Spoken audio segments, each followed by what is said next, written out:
Even an ensemble story has a main character. My name is Gina. I'm an author, editor, publishing professional. I help you make your writing better. Every single time I talk about dual POVs or focus on your main character or don't focus on the ensemble, anytime I talk about that at all in any kind of videos, people drop into my comment section and be like, well, but what about Six of Crows? That is everybody's go-to all of the time, where they're like, well, that's an ensemble cast. Why can't I sell mine as an ensemble cast? And you're right, that is an ensemble story. But if we look at the way that that book is pitched and the way that book is sold, we do not sell it as listen to all of these characters and all of their stories.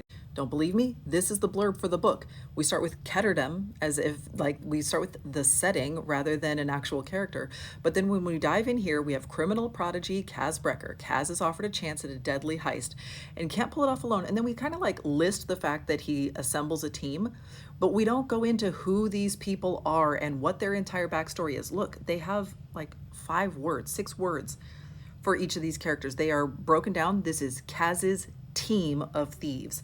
6 dangerous outcasts, 1 impossible heist. Kaz's crew. They are identified as Kaz's crew.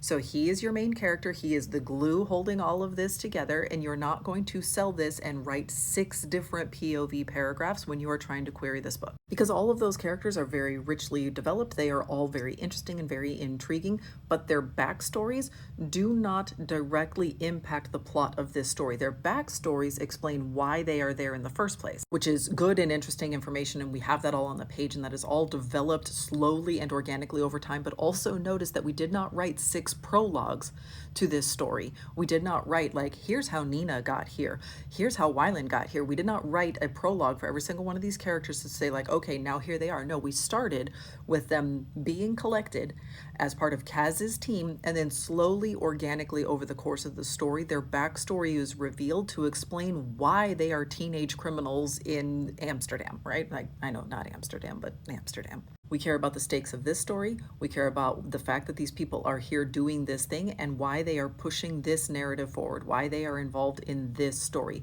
Whatever pieces are necessary get told as they become necessary to the story.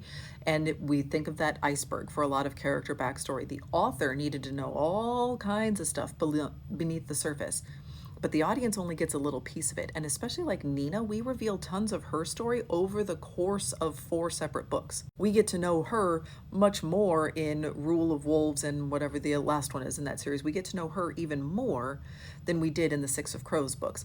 So all of this can be revealed slowly and in pieces over time. It does not need to be in your opening chapters. It does not need to be in prologues, and it definitely doesn't need to be in your query letter. We are assembling Kaz's team, so you know that it is ensemble and you know that it is a heist. That's the information that is important at this stage.